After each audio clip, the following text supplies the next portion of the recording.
good morning, afternoon, or evening, and welcome to the Bloody Disgusting Network. The following show is just horrifying. Beware.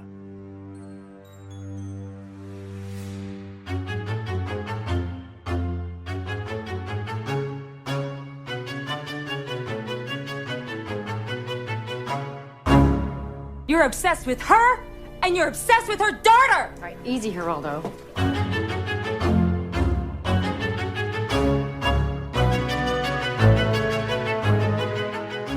And welcome back to Horror Queers. We are not done talking about the Fear Street Trilogy, and I'm Joe.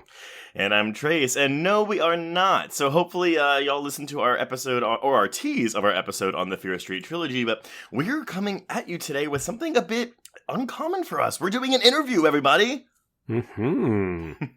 So with us today, we have the co-writer of the Fear Street Trilogy, Mr. Phil Graziadei. Hey, it's nice to meet you guys. Thanks for having me. Thanks so much for coming on and agreeing to answer all of our probing questions. I'll do my best. So we are recording this. We're recording this in between the release of the second and third films, but this will come out after the third film. So again, we may be going into spoilers, listeners. So if you have not seen all three of these films, please go watch them. Yeah, they're available on Netflix. What's stopping you? A Netflix subscription? I don't know. Whatever.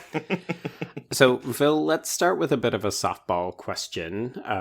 Do you want to tell us a little bit about how you got involved in the project, or maybe even a little bit about what your approach was to adapting this material? Yeah, I mean, this was something that was sort of out there as like an open assignment, right? Our producers at Chernin were looking for people to find a way to reinterpret Fear Street, and Lee and I went out for it and pitched it, and that's how we got it. That's interesting. So I know that people who are big fans of Fear Street, so Trace did not read the books. I read them, but I only have kind of vague recollections.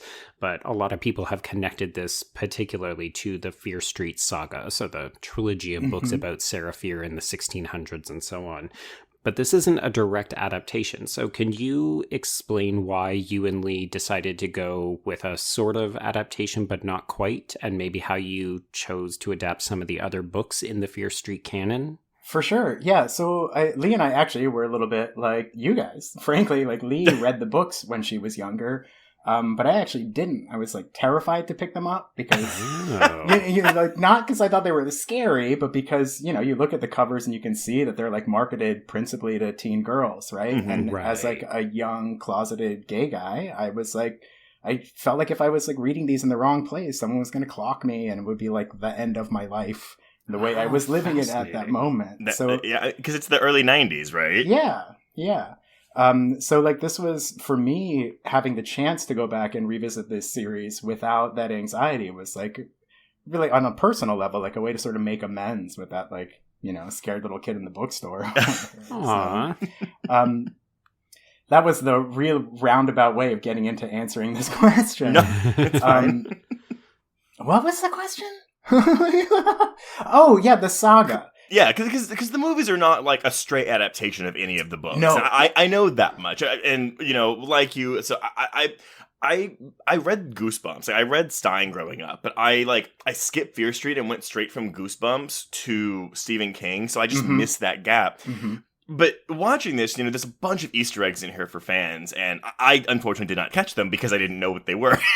So how did you go about choosing to kind of make original material as opposed to just adapting, I don't know, like a series of, or like a storyline from the books? Yeah, I mean, there was so much that went into the decision-making process about how we ultimately decided to present this trilogy. But initially, yeah, I mean, like there are so many of these books. Like, it would just be impossible to, like, you've got to wade through so much material, right? And there's, like, something in there for everyone on some level. But we figured we're looking at doing, like, the first big Fear Street adaptation.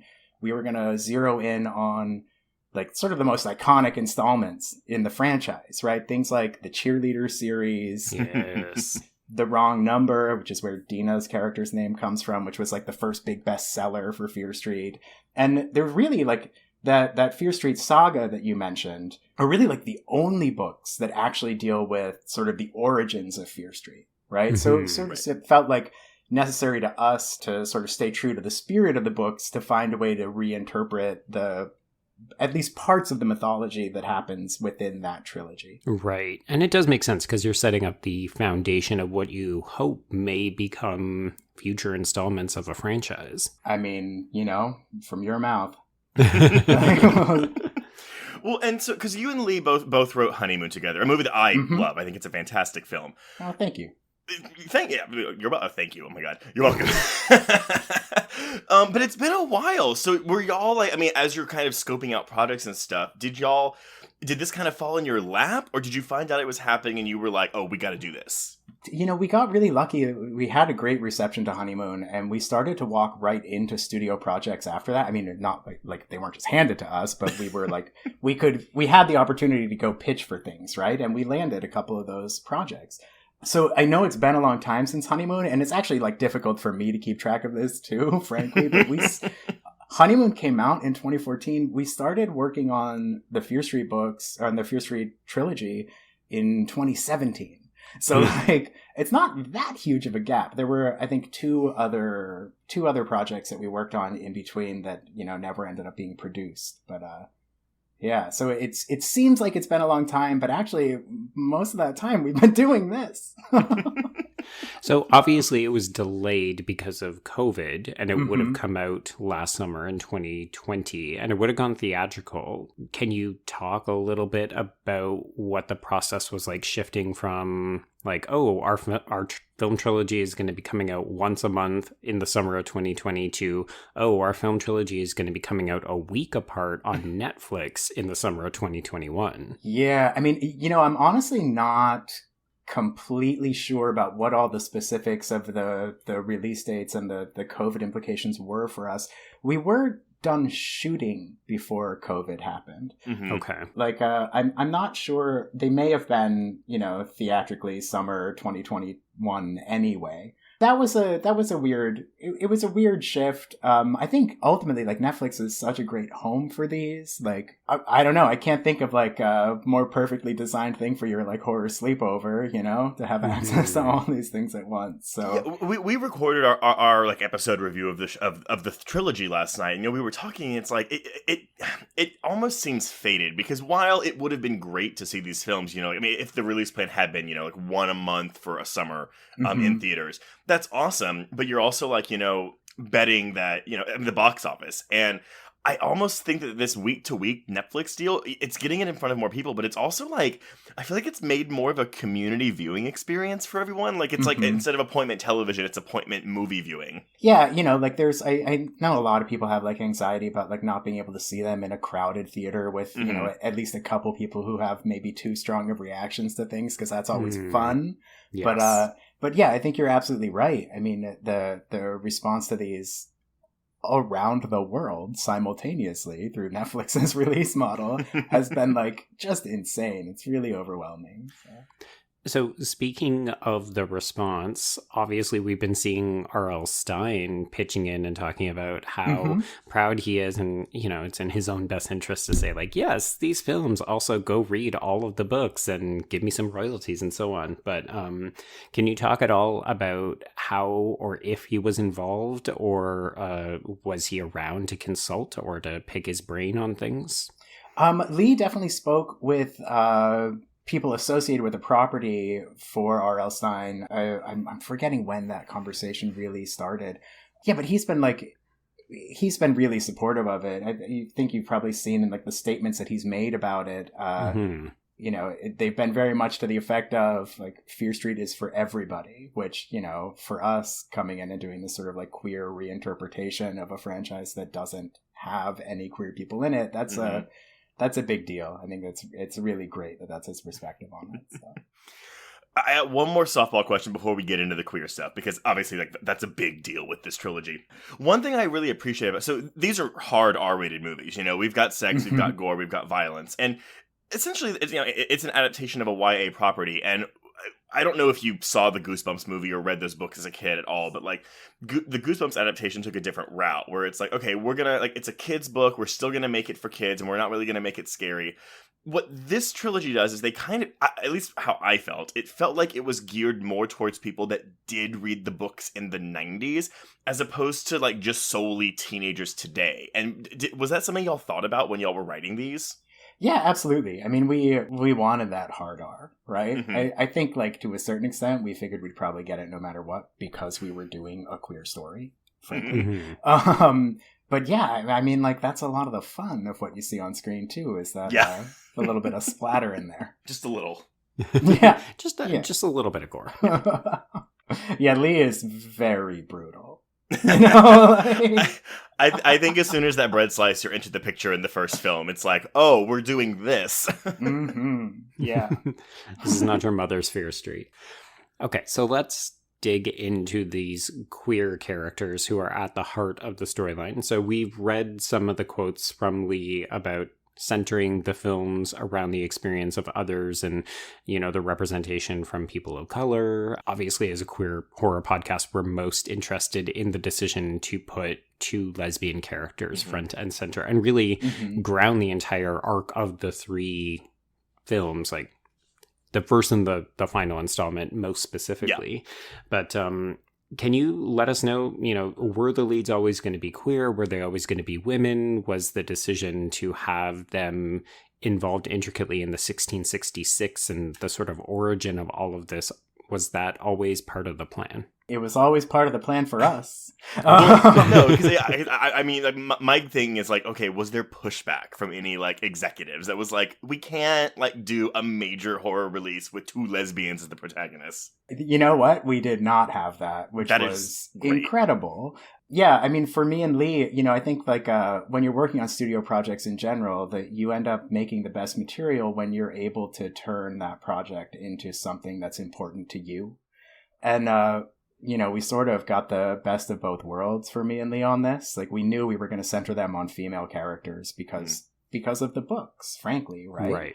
And it was clear to us early on that our producers were amenable to doing a queer story, and we just kind of, you know, said thank you and moved ahead with it. Like, excellent. We'll see you in a while. Yeah, you don't get a lot of chances to do that. You know, like we're lucky to be working in a period where there are at least like some studios and producers who think it's cool to make queer content. But you know, they're still sort of few and far between. It can still frequently be an uphill battle, and we did not confront any of that with our producers. Well, it's interesting because I mean, I know you're probably not privy to this because you're not on the marketing team for the films, but like, it was announced a couple years ago that the leads would be lesbians. I think it made it into like an article like in 2019 or maybe 2020, but it wasn't really in any of the like the trailers for the film. And we had people, listeners of us, that reached out to us and they were like, "Oh, like Fear Street's in the LGBTQ category on Netflix. Is this another mistake like the Babadook?" And we're like, "No, actually, it is very queer." But I found it interesting that wasn't promoted. But I'm like, well, I guess like, what are you gonna do? Like you're really just trying to sell the concept here as opposed to like the actual plot machinations of it. I mean, I think that there's you know, obviously this queer love story is like the emotional core of this trilogy. There are some shots, you know, it might not be made like, you know, perfectly explicit in the trailer, but you certainly see Dina and Sam together in there from the beginning. Mm-hmm. Yeah, I don't know what all the marketing decisions were that went into this. You know, like I know that there are places around the world where like explicitly queer content is just illegal, period. Mm-hmm. But I don't think anyone. To me, it never felt like anyone on the marketing team was trying to downplay that aspect of things at all. You know, and we've definitely very much been promoting it in terms of publicity as a queer story. I mean, it is a queer story. Yeah, it is undeniably a queer story. Well, and I think that, you know, taking something that, again, like a source material that is not explicitly queer and turning it queer, like, that is something that is even rarer nowadays. Or ever, period. Yeah, I wish I had more to say to that specifically. I mean, hopefully it just means that you're breaking some new ground, and the success and the willingness of audiences to watch and engage with the content means that people are going to realize, oh, it's not that big of a deal to have queer characters, and really queer protagonists, so we don't need to be afraid of it anymore. Yeah, and it's also, a lot of the times when we do get queer representation in horror movies or in movies, period, there are these like very insular stories that are not just explicitly queer, but also like exclusively queer. Mm-hmm. Yeah. And these we very much were thinking about from the beginning as like bigger mainstream movies that center around queer characters. I think that's really as important as it is to have these like specifically, exclusively queer stories out there too. I do think it's really important that mainstream audiences, I don't know, man. Like, for so much of my life, I've had to watch so many shows about, queer or about straight romances, right? And find some sort of way to identify. I was thinking about this actually a few years ago before Lee got married. She was doing this thing with the website for her wedding where, like, they were using all these pictures from, like, iconic movie romances and weddings, right? Mm-hmm. Like wedding scenes from The Godfather or whatever else. And I was just like, I could never do this. What the fuck am I going to put up there? Like, I have one picture I can draw from. Like Philadelphia, Brokeback Mountain, like that's awesome. And they're all sad. Really awesome wedding, right? But I mean, the point of this is just to say that, like, I have faith that straight audiences can watch these and identify with the universal elements of this love story in the same way that we as queer people have done for our whole lives, basically. People that aren't queer, I'm sorry, not all people that aren't queer, but people who are assholes that aren't queer, don't let's take that into account. They're just like, oh, whatever, like, why does representation matter? And something like what you just said is very much why. Yeah, there's like, Yeah, I'll stop. I was going to say something about some of the online reaction to the first movie, but I'm just going to pretend I didn't read it. No, that's a good segue, though, because we've been watching the discourse. We got to watch the movies in advance, so like as they've been released, we're like, cool, let's see what people are saying. There has been some discourse around, or criticism even, of the character of Dina. We disagree with this, and people will have heard this on our episode already if they've listened to it, but some people find her unlikable, or that she's too selfish, and that she's like doesn't care about her friends. And before I let you answer, where I came from, and I think Joe as well, we discussed this yesterday, is like, it's an out lesbian in 1994. Like, I feel like her anger and her like extreme need to save her girlfriend makes sense in that context, and so we're trying to figure out where this opinion is coming from people that when they're like, oh, Dina just is unlikable. Honestly, I have no idea. I think she's a likable character. I think Keanu's performance of her is so likable. Oh, she's great. This idea that, I don't know, I have seen some things that have talked about how they think she's like selfish, right? I think most of those are talking like later on in the movie about like the way that she privileges Sam above her friends at certain times. I mean, people are going to see these character dynamics the way they're going to see them. My problem is when people take issue with stuff in the beginning of the movie where they're like, she's just like jealous and blah. It's like, are you like, what the fuck are you watching? Like, she's not jealous of Sam's new life. She's fucking miserable. And she's watching this person that she loves, like, live a lie. Like, there's nothing selfish about wanting to confront that person with the decisions that they're making, And she's not doing anything, like, forcible to, like, get Sam back. I mean, she's done. She's making the break, She's also a teenager. Like, yeah, like she doesn't always make the best decisions, but you can absolutely see that she's wearing her heart on her sleeve. She feels betrayed by her ex to a certain degree, but she also, you're trying to live a life where your romantic possibilities are probably not great, and you felt a connection with somebody, and now that's over, and you have to figure out a way to move forward. Like, I can't think of a more universal, also teenage-specific problem to be addressing in this film. Yeah, that's also the sort of thing, too, where, like, specifically when you're talking about queer stories, and really, like, if you're talking about 94, like, I mean, when I was in high school in 94, and I didn't know a single person who was out, despite the fact that, subsequently many of us have come out. Yeah, those fuckers.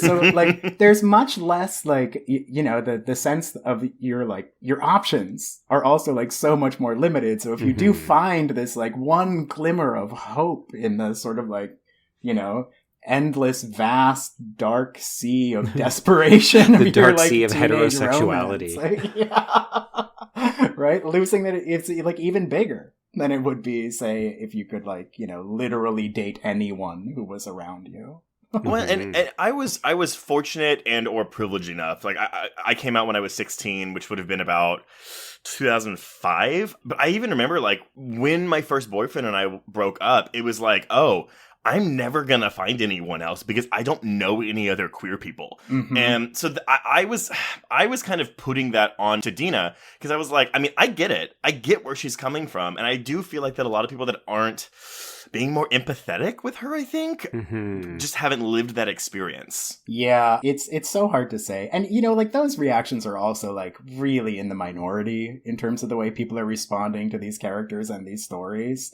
Like, most people are very excited to see what happens with Dina and Sam, and are, like, you know, ready to send threats if, like, if they don't end up together. Like, happens. So... So, thinking about other characters, and particularly in this first film, I have seen some people identify Simon as either queer or kind of like queer coded. And I was wondering if there's any of that kind of embedded in your screenplay, or if you feel like that's something that the actor, Fred Hetchinger, whether that's something that the actor is bringing out. Simon is definitely a coded character. Yes. Yeah, that's so interesting too, because some people have been like, they never do anything with the unrealized romance between Kate and Simon, and I'm like, what? Oh, yeah. You know, honestly, like, I don't really like talking about the coding stuff so much, because if you pick up on it, you do, and if you don't, you don't. Yeah, and I'm happy for audiences to, like, see parts of themselves in things, even if they're things that we did not intend, you know? Right. Like, I'm not going to be, like, the creator who's up here telling you, no, this is not what you're saying it is. No, how dare you see yourself reflected in this. Thank you. We have had so many discussions where people are like, you can't read this character as queer because Alfred Hitchcock didn't intend for it to be this way. And it's like, fuck that shit. I mean, what we do every week, we look for a horror film. It could have explicit queer content or not, but yeah, like, recently, if it's a classic, oh my god, people will come out with pitchforks, and it's like, we did Creature from the Black Lagoon and we read the creature as queer, and people, like, were so I mean, not our listeners, people that, like, don't listen to us, that just saw our articles on it, we're so mad. Yeah. And it's like, what? Yeah, it's so hard when you're dealing with this, you know, like, for the vast, like, most of the history of Western civilization, like, our survival as queer people has depended on there being, like, no overt trace of who we are. And that goes for, like, our everyday lives as well as our representations in culture. So, like, it's so hard when you have these, like, I mean, there's so much queer coding, especially through horror from the very beginning. And when these people come out against it, these, like, gatekeepers who act like somehow the implication that, like, I don't know, like, you get this when people talk about Mary Shelley being a bisexual, right? Where they're like, oh, you can't say that. And well, it's like, well, she literally says it herself. She's like, I got a little tousy-mousy with the ladies after Percy died, right? Like, so, well, you can't call her a bisexual because they didn't have that word then, right? And I'm always okay, so, like, if she'd been, like, born 25 years earlier, would you also insist that she breathed the ether and not oxygen? Because it wasn't discovered? Like, I mean, come on. Okay, but even if there's not a name for it, I mean, like, looking, like, in, like, Spartan times, there's men fucking there everywhere over there. So, like, okay, is it not gay because it's men fucking each other? I mean, it's everywhere. It's ridiculous. Basically, like, if we were to limit ourselves to identifying queerness through the history of civilization, we would basically be looking at, like, a long list of criminal records, because that's basically the only place until pretty recently where, like, queerness has been openly discussed, right? Like, gossip and criminal records, which is, I don't know if you've ever read Louis Crompton's Homosexuality and Civilization, is basically, like, this chronology of, like, all the ways that queer people have been punished from, like, the beginning of recorded civilization. That sounds like a very happy read. It's kind of, I mean, it's actually pretty fantastic. Oh. Yeah.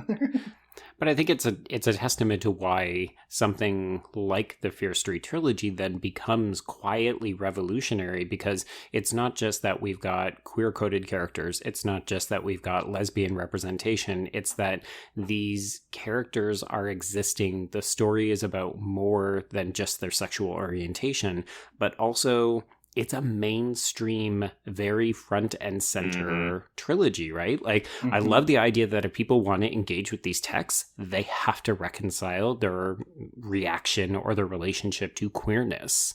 Like, you can't get away from it and watch the films. Well, because I'm trying to think of a mainstream, like, studio horror release. Like, I mean, you know, we've had Blumhouse films. You know, we have that random gay side character who's on screen for maybe 2 minutes in Happy Death Day. We have the gay kid in Truth or Dare who is, like, worried about telling his dad he's gay, but then he gets murdered. So it's like, okay. Yeah. But, like, we haven't had... Classic. I know. Spoiler alert for Truth or Dare, everybody.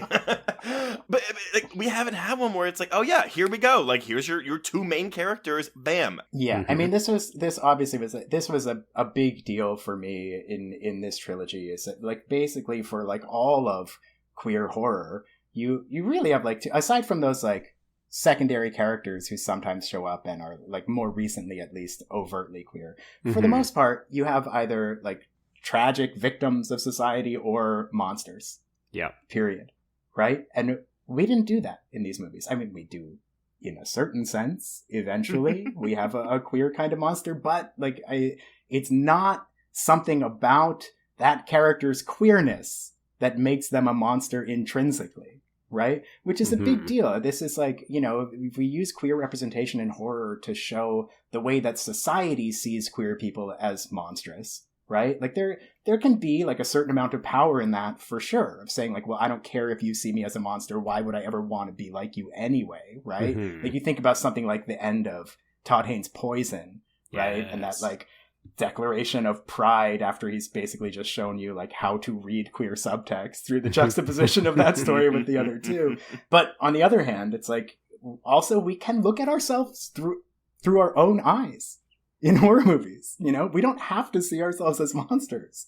We don't have to embrace the way that society sees us. I don't think those are the kinds of stories that queer kids need these days. That's actually, I mean, even we can even segue then into the third film, because I will confess, I was worried starting the third film. I was like, oh my god, like, Sarah Fierce is going to be a lesbian. She's going to be an angry lesbian who curses the town because of it. And I was pleasantly surprised and a little bit relieved that wasn't the case. Yeah, I think, you know, this is also, like, another way of talking about the sort of, like, mainstream nature of these movies, right? Like, we conceived of this trilogy as, like, I'm going to get there eventually, I promise. Yeah. We conceived of these movies in general as a sort of allegory of systemic oppression, right? Like, that was sort of at the heart of it. But ultimately, you see that, like, the big bad, the big villainy here, like, it's not homophobia per se. It's basically a system that takes advantage of that homophobia. Yes. Yeah. Right? Solomon is actively... I love that we end up almost with two different villains, right? So we've got Caleb, who is embarrassed by the girls and therefore weaponizes his, like, emasculated, fragile masculinity. And then we've got Solomon, who just kind of says, like, oh, well, I just want power. I don't think he even intends for Sarah and Hannah to be the scapegoats, but it just happens to go down that way. Yeah, I mean, he certainly takes advantage of the fact that they've already been sort of persecuted for their love, right? Yeah. Yeah, so many villains. So many male villains. So many white male villains. I know, I'm like, what? I know, I'm sorry. I feel like I shouldn't have said anything, because I do think, Phil, that you were actually about to, like, go further and elaborate or something. So I'm also really hesitant. Like, I don't like saying much more than the sort of broad, like, allegory of systemic oppression. Right. And you want people to make up their own minds and take their own readings away. I mean, I do think that this is really fascinating that you produced this really before a lot of the Black Lives Matters and the social justice movements that we saw during the middle part of the pandemic last year. And yet it's easy to walk away from this trilogy being like, oh, Fear Street Trilogy said ACAB. Yeah, well, I mean, it's certainly before the resurgence of Black Lives Matter and, like, white consciousness in America after George Floyd, but it's not before Black Lives Matter by any means, right? Like we were talking Trayvon Martin at that point. So we're certainly well after that. Yeah, I mean, yeah. I always am like I said, I'm just so hesitant to like be specific about No, it. that's okay. All I want is for like Blue Lives Matter and like a million moms to cancel us, you know? Oh my Like, God. that would make me so happy. Well, that's the Married with Children approach, right? You get like some groups to come after you. It's just like that mom who like, you know, like went to the news stations about Married with Children, and then it turned it into like a blockbuster TV show. Yeah, I think whenever you're dealing with this, like these ideas, when you're dealing with these ideas of sort of like systemic social rot or oppression, obviously like our characters are marginalized for many different reasons. Right. You know, whether you're talking about sexuality or gender or race, or I mean, there are a few more in there too. Like, I think what was important to us was to make sure that they weren't punished for the things that made them different, right? Also, really to make sure that their experience as outsiders is specifically why they're able to get through this situation that they find themselves in. But I think that's why I found the third film so surprising, and why I liked it so much, is because, again, I walked in, I was like, oh my god, she's going to be a lesbian, they're going to kill her because she's a lesbian, and while that's kind of the case, it's more so they're doing this because it's like, oh, you're bringing pestilence and plague upon our land. The lesbian thing is just kind of like extra, I guess. I mean, it's part of it. It's right. part of it. I do think it's essential to it. You know, like I've also had some people say things like, oh, but like you didn't have to make this story about a queer couple. You didn't have to. And it's like, God, no. It's like, well, I guess I didn't have to, sure, but it would have been like a completely different story. Also. Yeah, I also didn't have to make her biracial. Oh, I also didn't have to make her a woman. I guess I could have just made the story about a white man. Well, what does any creator have to do, you know? Oh my God, yeah. Yeah, I think that but you know, honestly, like I talk about that kind of comment like it's a bad comment, but frankly, like it's sort of a great compliment, because it's like, you know, they're the perfect example of like they see through all of those specific details of the character to find that like universal core of it that they can relate to. And they see that and they're like, oh, we can... Yeah, these weren't like aggressive, like you shouldn't have, or you didn't have to. These are like, this could be a story about anyone, sort of, which is great for people to be able to see, for like a broad audience to be able to relate to it. Mm-hmm. That's amazing and important. Right. They're seeing the universality in characters where they might have said like, oh, okay, they didn't have to be lesbian, and yet I can still see myself in them, even though I may not identify that way. I've got to tell you, though, one thing that they certainly wouldn't have done if they weren't queer is that like I wouldn't be getting like the kinds of messages I'm getting from kids on social media and like kids in my life who were like, I've never felt like seen myself on screen before, and like I mean like kids who are like coming out after watching movie one, which is that like is so amazing. Just, like I'm like tearing up like thinking about it, frankly, because I'm just like, this is what we did. Like we wanted to make like we've talked a little bit about how like you've never seen characters like this on screen before in a horror movie. Like, you know, we didn't like do this because we were like trying to do something that had never been done. We just were trying to make the kinds of stories we want to see, the kinds of things I didn't have when I was a kid. Right. And it just turns out no one has done it in 100 years of horror movies.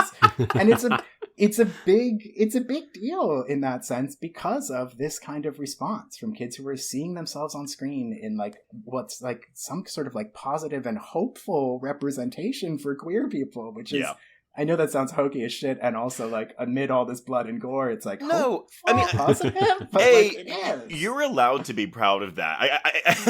I think that's awesome, and it's sweet and touching. Like, yes, own that shit. Mm-hmm. It's a big deal to me. It's really important to me, and I'm happy that like, you know, people are getting something out of it. And if nothing else, that's one of those things where you say, I don't care if there are certain people who don't like this aspect of it. They are just like, their opinions don't matter in the face of somebody saying, hey, you made me feel seen for the first time. Oh, I felt comfortable coming out for the first time. I felt hope for the first time. Like that just eradicates all of the naysayers. Yeah, I mean, it's like there's like this, if you look at like the Rotten Tomatoes reviews, which I know I'm not supposed to, but like I can't help it. So, and also, like, I only look at the negative reviews. No!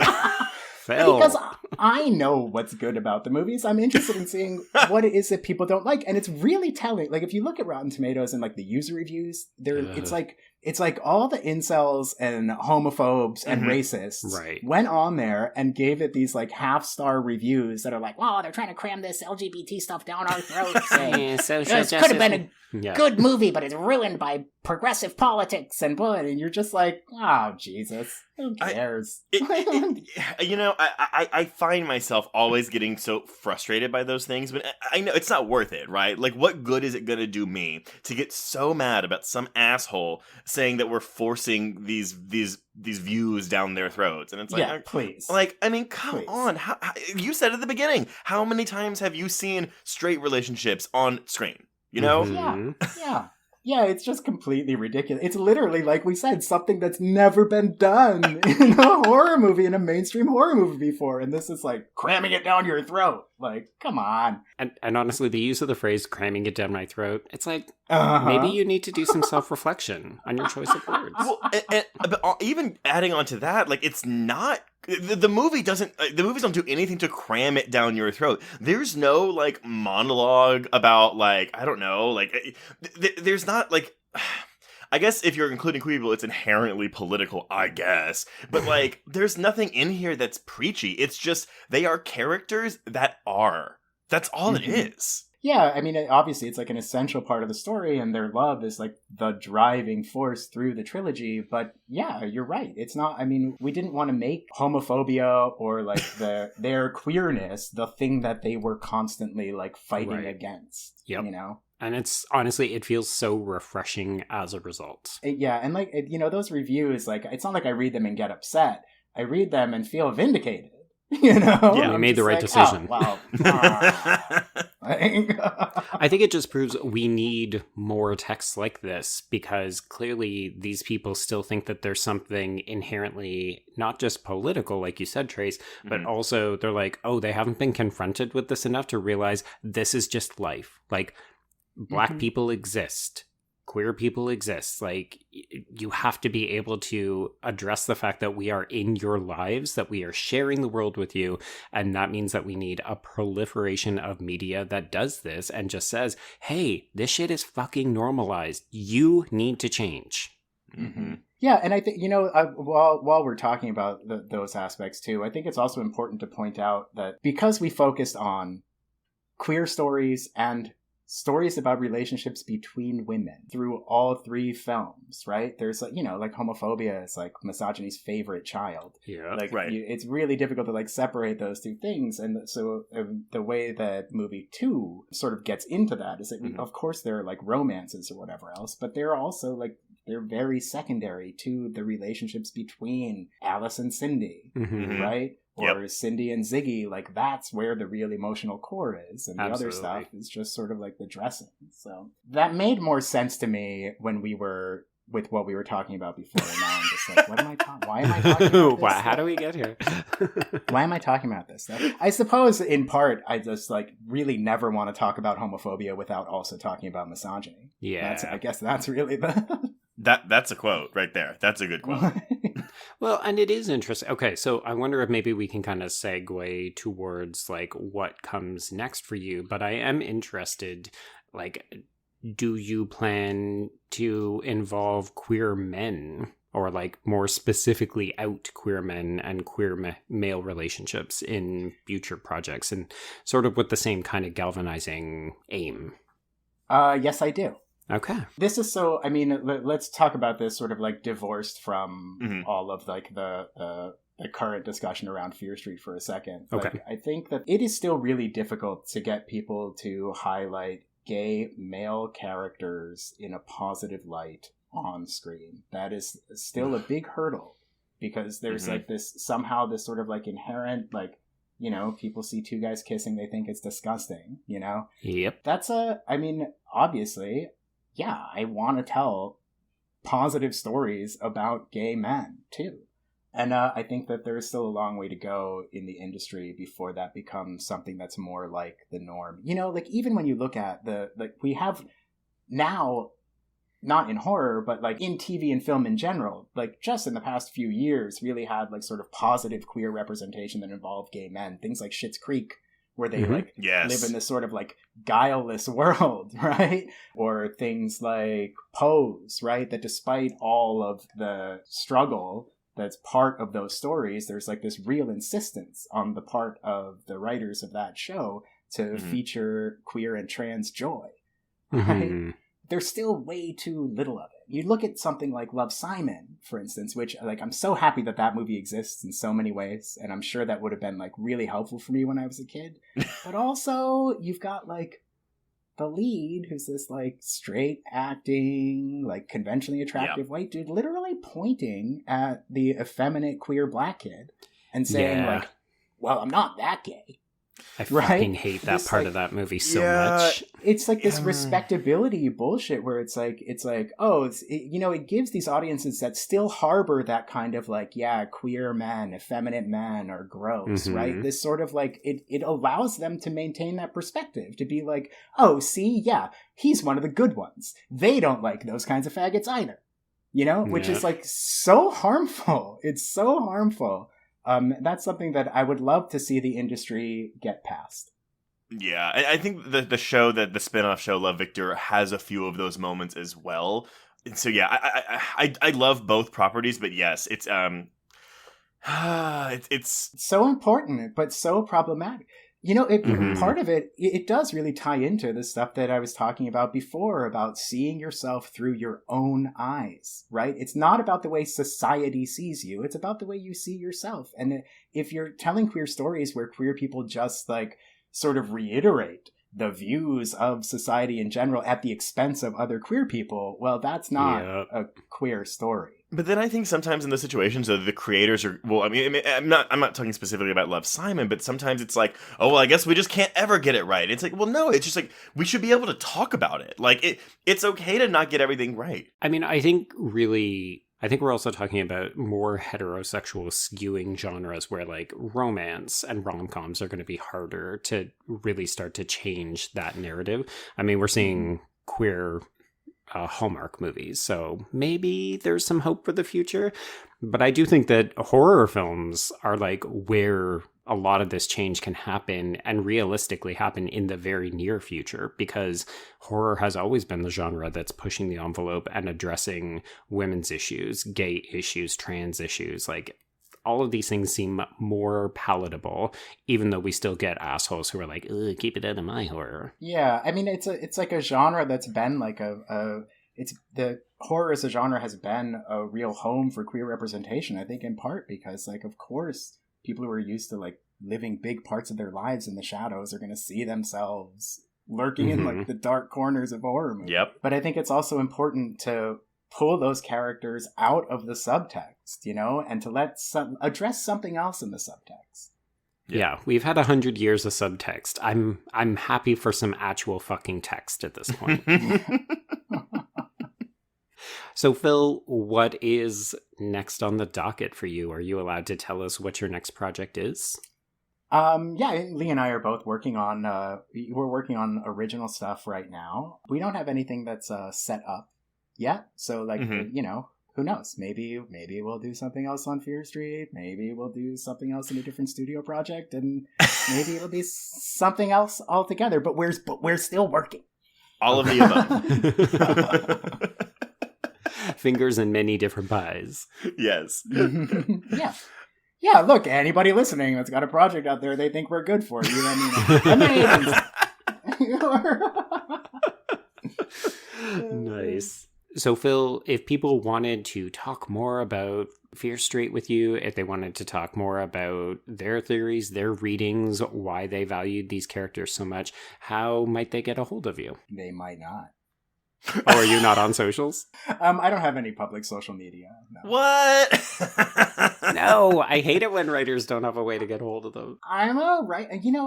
Also though, like part of my hesitance with this podcast in general too is that I find that like whenever I listen to anyone who made something that I love talk about it, yep, I'm always like, oh, well, that fucking idiot has no idea what he's talking about. They don't know what they've done at all. It's not that I don't want to talk to people about it. No, don't I mean, talk to it's everyone. like, you know, don't meet your heroes and things like that, you know? Like, I get it. It's like, because people build an idea of what they think you're going to be like, and no matter what, whether it's a good or bad difference, like, it's always, the reality is always going to be different from whatever the fantasy is in people's heads. Yeah, I'm like one of those people who just like doesn't like the idea that anyone is listening to me or looking at me. Frankly, so... I'm not gonna lie, that is an inherently queer thing to say.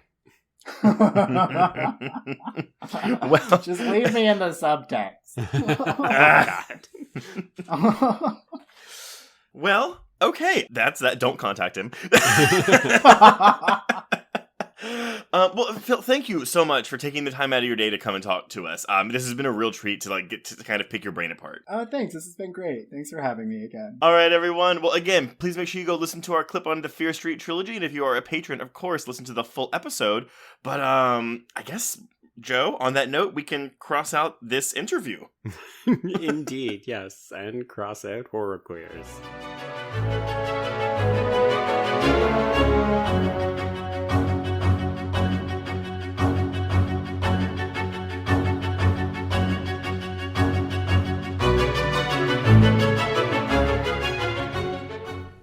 It was late in the afternoon when the professor and I took our way towards the east, whence I knew Jonathan was coming. Jonathan Harker has asked me to note this, as he says he is hardly equal to the task, and he wants an exact record kept. Dear Madam Mina, I have read your husband's so wonderful diary. Strange and terrible as it is true. I will pledge my life on it. God preserve my sanity, for to this I am reduced. Safety and the assurance of safety are things of the past. I am in hopes that I shall see more of you at Castle Dracula.